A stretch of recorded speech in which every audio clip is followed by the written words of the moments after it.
Hi, my name is Abby Harmon, and my pharmacology presentation is on the drug Xeljanz. Xeljanz is of course, the brand name, but the trade name is tofacitinib, and the manufacturer is Pfizer. The route of administration for Xeljanz is oral, so it does have a first-pass effect, and it's approved to treat rheumatoid arthritis, psoriatic arthritis, juvenile idiopathic arthritis, and ulcerative colitis. Side effects include serious infections, cancer, immune system problems, blood clots, stomach or intestinal perforation, serious allergic reactions, and changes in lab results.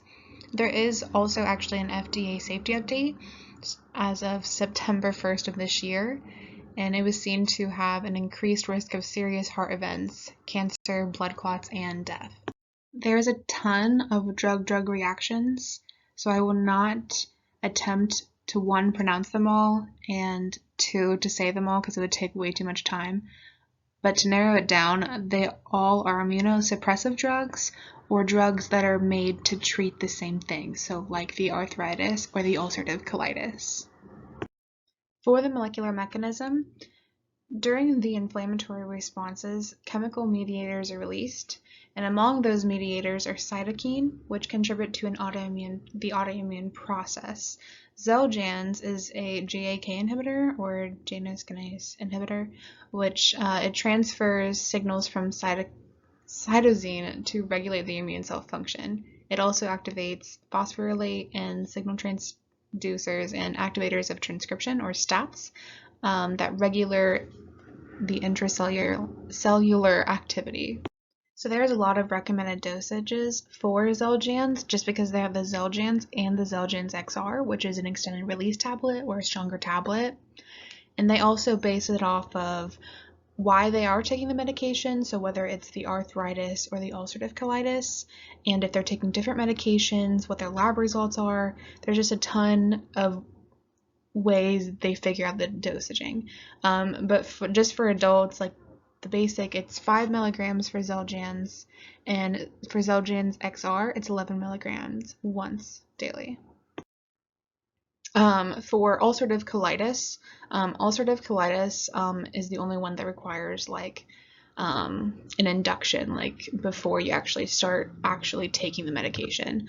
So for Xeljanz, the introduction is 10 milligrams for at least 8 weeks, and then they can be evaluated for up to 16 weeks. At that 16 weeks, if the symptoms don't go away, then they will just stop the medication. But if they see like that it helps them, then they'll start at 5 milligrams twice daily, or if from the introduction, which is why they do the introduction, they see if they need to be started at 10 milligrams instead, twice daily. And then for Xeljanz XR, it's the same thing, but it's 22 milligrams once daily for 8 weeks, and then it's up to, again, 16 weeks. And the starting dose is 11 milligrams, or if they need it, then it's 22 milligrams. The dosage for Xeljanz is a little different for treating the juvenile idiopathic arthritis, just because they go off of weight, and they also don't have the XR for the juvenile. They only have the Xeljanz and the Xeljanz as in a liquid form, but it goes off of body weight, so anything ranging from 10 kilograms to over 40 kilograms, and they go off of that, so it could be anywhere from 3.2 milligrams to 5 milligrams. Xeljanz can lower the ability of the immune system to fight infection, so it's authorized that you don't start taking the medication if you have any type of infection, unless it's, of course, authorized by your doctor. And before starting the medication and while you're taking the medication, you do have to keep an eye on yourself and if you are developing an infection and looking for the symptoms of an infection. It's also known, it is not known whether Xeljanz is safe and effective for individuals with hepatitis B or C. Xeljanz and the Xeljanz XR, of course, not only do not have the same amount of dosage, but different onset of actions, half-life, and steady state. The onset of action is a half an hour to 1 hour for the Xeljanz and 4 hours for the Xeljanz XR. The half-life is 3 hours for the Xeljanz and 6 to 8 hours for the XR. And the study is 24 to 48 hours for the regular Xeljanz and 48 hours for the XR.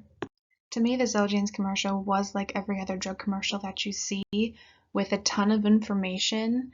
But I did notice that, of course, there is stuff written at the bottom, and the stuff written at the bottom was, no, I'm not going to say more important, but they were the more important things. So I don't like that about the commercial. It did have a lot of the good information, but it didn't, of course, say everything.